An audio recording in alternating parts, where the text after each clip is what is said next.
I am slowly going crazy, 'cause I messed with something that worked, and I shouldn't have done it. Why am I such a jerk? I mean, I'm not, but it kind of rhymed, and it worked. Unlike this charger.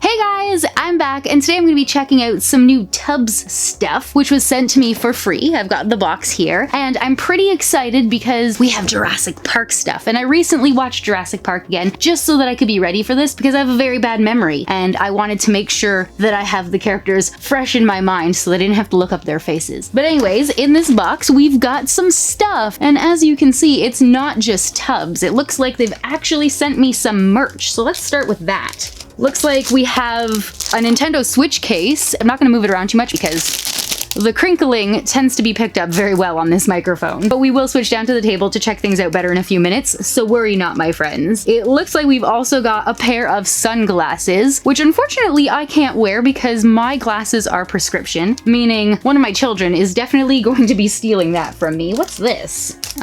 Charging mat. That's pretty cool. I've actually never tried one of these before because I always just assume that they're not gonna work. So I guess this is gonna be the best opportunity for me to find out if I've just been wrong this whole time. Then we've got 2 packs of Jurassic Park pins. So this one here has a dino print and a T-Rex. And this one has a T-Rex skeleton and the entrance to Jurassic Park. And of course, those will be a lot easier to see once we switch down to the table. Which leads us to our last 2 items, the ducks. So we've got Dr. Hammond here and Dennis. Oh, I love his little glasses. And his too. Oh my goodness. Oh, they're so cute. And you guys can't see them at all, I guess. So that means this is as good a time as any to switch down to the table for a close-up.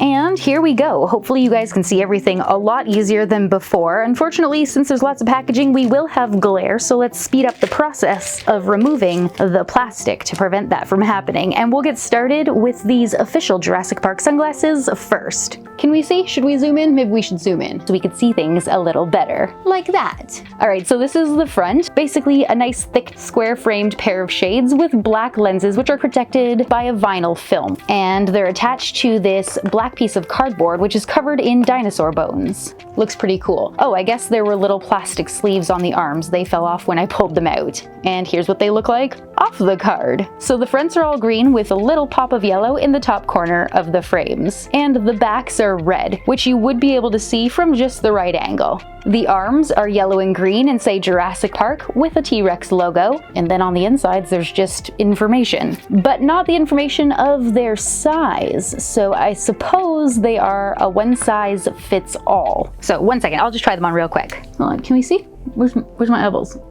I'm probably not even on camera. Okay, yeah, hopefully that was helpful to you guys because that's all you're getting. Actually, I don't need those anymore because we're done with the glasses. Next up, we have the pins. Like I said, there are 2 packs here, each with 2 pins inside, and they're all enamel and gold plated, shaped like rectangles. And luckily for me, we can see right through the packaging because I don't really collect pins, and although these are really nice and very colorful, I don't really have a use for them. So keeping them in the package is a great way for me to gift them to somebody else. Next, I'm gonna open this charging mat, or sorry, wireless charging device. The packaging is really nice, by the way. Comes in a black box covered in dinosaur bones and skeletons and such. And of course, there's a giant Jurassic Park logo in the center. My plan here is to take it out and plug it in. That way I can test it. See, it all makes sense. What does this card say? Important, read the reverse. And on the back it says that this product comes with a 12-month warranty. Then we've got a charge cord here. This is a micro USB to USB-A. And finally, we've got our charge base, whatever you'd call it. And it's the Jurassic Park logo that we saw from the front of the box. So there's not really much to talk about here. It does feel like there's some kind of rubbery type coating on it. And then on top, we've got the little port where we're gonna plug in our charge cord. So let me just do that. Here we go. Ta-da! All right, so I've got a power bank here because I'm too far away from a plug. I don't think you guys will be able to see that on camera, but I did have a blue light flashing just inside the port there. So I'm just gonna put that down. And as silly as this sounds, I'm just gonna make sure there's no actual directions because I've never used a wireless charging mat before. So I don't know if I need to turn on any features in my phone in order to use it. So just bear with my ignorance here for a moment. So it says includes micro USB to USB-A cable, compatible with iPhone, Samsung, Nokia, and other wireless enabled devices, built-in overcharging and over temperature circuit protection to keep your device safe. Sleek, compact design with a non-slip rubber base. Okay, so yes, 0 instructions. So I guess I just put it down? Is there a certain spot to put it on? Perhaps? I remember when I got this phone, there was like a weird thing at the bottom behind the case, and I vaguely recall my husband telling me that it's for wireless charging, but I thought you had to turn on a feature. Hold on, let's see if we can get a better view of the screen. Round 2. Ha! I said, ha! Oh boy. Oh, it's charging. I tapped it. I don't know if that means anything. Maybe I should try it again. Currently it says 77%. I lost percentage trying to make it light up. It says 1 hour until full. Ooh, it's at 78%. Okay. Now it's stopped. Charging has paused. Okay. Nothing. Still nothing. Okay, maybe I made that up. But I swear that's what I did. I picked it up and put it down and it had started charging. To be honest, it's probably just being difficult because I made my own case a while back and maybe it's interfering. It's really ugly. I should probably do a new one. But anyways, that's besides the point. Come on. Ooh, hand cam footage. So I decided to plug the charging mat directly into a power bar instead of a power bank. And now, I don't know if you guys can see it up there, but it is in fact charging. Currently we're at 77%. We'll see what it looks like after. So while that charges, we can check out the Switch case I was sent, which does come in a plastic sleeve. And it's officially called a deluxe carry case for the Nintendo Switch console, meaning your Switch will fit in here, and I assume it would hold a Switch Lite because it's thinner, so I really don't see why not. But regardless, here it is. It's for the most part black with some red accent colors. And just like the charge mat case, it also has that pattern all over it, or at least for the black sections, of skulls and bones and various skeletal parts of dinosaurs. It actually looks really, really cool, especially if you get it in just the right angle to reflect the light. And the logo in the center also matches the charging mat perfectly, by the way. You can see it down there because I refused to jostle it again and stop the charging process. On top of the handle, we have a red rubbery grip so that we have a good firm hold on our very expensive Switch device, along with matching red metal zipper pulls and the zipper section.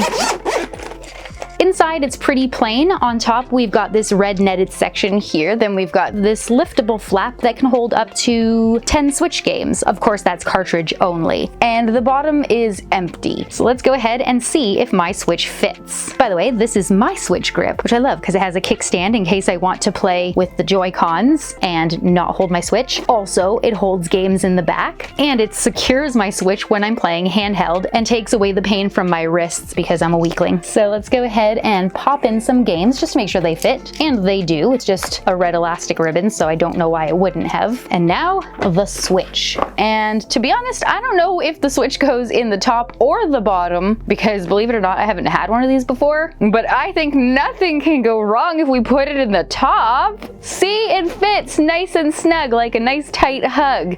This is obviously the way it's intended to be used. Duh. Give it a zip. This is actually kind of funny because for a while I had a Jurassic Park area on my first island. I'm on island 3 now, so that's no longer there, but otherwise it would have totally fit that one section. Wait a minute. Hold up, wait a minute. Let me put my pins in it. Oh yeah. There we go. Guys, while this is totally logical, let's test it out on the more likely of places within this case that it should reside. Boom, that sounded really smart, didn't it? And we could put our pins up in the top since it's the only thing I have on me. Although I suppose this section here could hold on to the slide-on attachments for the Joy-Con, or maybe even a Switch game or two because they are pretty thin. And then of course we've got this fabric section to protect the screen. It makes a lot more sense than whatever craziness I was coming up with earlier, whether or not it was funny. Besides, my husband pointed out to me that this is the way it should be. Ha ha ha! And that, my friends, is the end of the Jurassic Park Switch case. And now we'll move on to the Tubbz ducks. In fact, the full Jurassic Park series, because like I said, there's apparently only 2 in the collection. So I'm gonna open these in order, which means the doctor comes first. Whoops, didn't mean to do that. So if you didn't know or haven't seen any of the Tubbz ducks before, each one comes in a little bathtub. They are really cute and they can just sit inside there because as adorable as these are, and you know, they are ducks, you would assume they can float. Unfortunately, they are very top heavy and all the extra details that get put on them unfortunately make it so the majority of them do not float. You might get really lucky and find one that does, but I haven't experienced this yet. And to be honest, to me, these are kind of like Funko Pops and meant for display. Also, I have a big issue with water or bath toys that actually have holes in them, allowing for water and manky mold to form inside. So, I mean, I don't recommend it, but regardless, that's not what we're here for, and I am off topic. We're here to check out Dr. John Hammond. I'm just gonna call him Hammond because it's a lot easier, but here he is. He is decked out and looking quite debonair, if you ask me, in a cream suit. So that includes pants, his button-down short-sleeve shirt, and his straw boater with matching ribbon running around the entire thing. Of course, in true John Hammond style, he's got white old man hair and beard. In his right wing or hand, he's holding onto his cane, which of course has his fossilized mosquito in amber there. You know, just mix it with some frog DNA and boom, dinosaurs. On his left wing, he's got a golden wristwatch, and finally he comes wearing some golden framed glasses with some actual lenses there. Overall, he has really good quality and I'm not finding anything wrong with him. He's just really cute and kind of looks like Santa on vacation. Which brings us to Dennis, the menace, you know. And once again, he comes in a bathtub. His is the exact same. And here he is looking evil, an evil cute duck. So he's got black hair, which is short and kind of wavy on top of his head. He's wearing gray pants and a yellow Jurassic Park hoodie. You can actually see the little logo there on the left side. There's some little black buttons, and that's over top of a navy collared shirt and a brighter blue. He actually even has his name tag. And it actually looks really good and crisp too. It's nuts. And in his right wing, he's holding on to the Barbasol with the hidden secret compartment. Hopefully you guys have all seen Jurassic Park, otherwise I might be giving you spoilers. He comes wearing some black framed glasses, but only on top with lenses in the front. Are they called bottomless framed glasses? I don't really know. I've never worn them. But regardless, they are really cute, even if they're on an evil duck. Finally, I just want to point out the only flaw on this entire thing is a black mark on his face, but I'm pretty sure I actually did it because my nails are all messed up now and I'm missing a bit off of this one here. So I'm gonna say that that is probably my fault, which means that is it for our Tubbz ducks. The full collection, the 2 of them, which is kind of silly to me. I really wish they had have made at least like a T-Rex. I mean, they've made Spyro and stuff, they've made other animals, so it's totally possible, but whatever. And as usual, they were a really good quality. And I would tell you guys the truth regardless of whether or not I purchased these or got them sent to me for free like I did today. But anyways, fare thee well, Santa Claus looking John Hammond and evil Ned. That's enough of my blathering. Let's pop those back in their case. And check back in with the charger. Oh, it says 29 minutes until full. Guys, it's at 90%. Okay, this is great. So I'm definitely thinking that there was absolutely nothing wrong with the mat, and it's most likely the case that I have on the back, or more likely that the power bank I was using just didn't have quite enough juice to charge up the mat. But we figured it out in the end. Just chill on my shoulder there. Hey, doctor. Does he balance? Come on, come on. Stay. Oh, nope, nope. He's a little face heavy. Hold on, stay. We're trying to end the video, Mr. Hammond. Dr. Hammond. He's a doctor. I'm assuming he's got a doctorate. Stay. Stay. Okay, how about on my head? Can we end the video like this? I believe in us. Hold on. It's gonna be a very quick outro. Stay. Okay guys, that's it for me and the Jurassic Park Tubbz ducks. I have to stay down here, otherwise he's gonna fall, and he's wobbling every time I move my jaw. Awesome! We're gonna keep this sweet and short because you saw everything up close at the table. He's just disappearing. There he goes. There he goes. Obviously you saw everything. If there's anything you're interested in picking up for yourself, always make the right decision for you and your budget. I'm not positive where you can purchase all of these things depending on where you live, but I know here in Canada you can get at least the Tubbz ducks at EB Games. So I want to say that GameStop in the States most likely would carry them as well, but I think I've seen them on Amazon before. Worst case scenario, if you're really interested, just visit the Tubbz website because they have tons of ducks. Hold on, going down. Hey.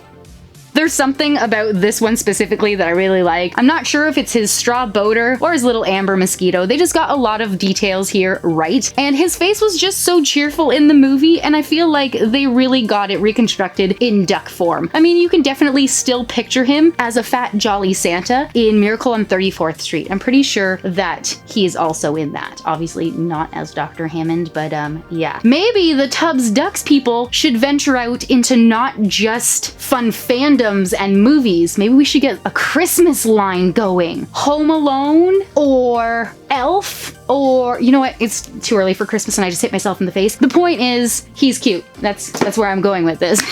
But yeah, we're done. If you know somebody who would enjoy today's video because they love fandoms, cosplaying ducks, or Jurassic Park, because most people do, at least if they've seen it, whether old or new, but there's a place in your heart for the nostalgia, you know? Anyways, if you know somebody who enjoys that sort of stuff, or just want to help support the channel by sharing my vid, then please do that. And of course, if you enjoyed it yourself, then please make sure you remember to comment, like, and subscribe. You can let me know down below what you liked or didn't like about today's video. Have you collected any of the Tubbz ducks yourself? And if so, who were they? Or if you don't collect them at all, but you collect other fandom-based lines, then what is that line? Because I've got Funkos, I've got ducks now, and I also have a random collection of like some of the Dorbs and a few other not really big brands, and I can't recall their names right now. But anyways, I'm always on the hunt for new and cute things, especially if they include some of my favorite sci-fi shows or movies. As if I needed more stuff or had the space to do so. Shh, it's okay.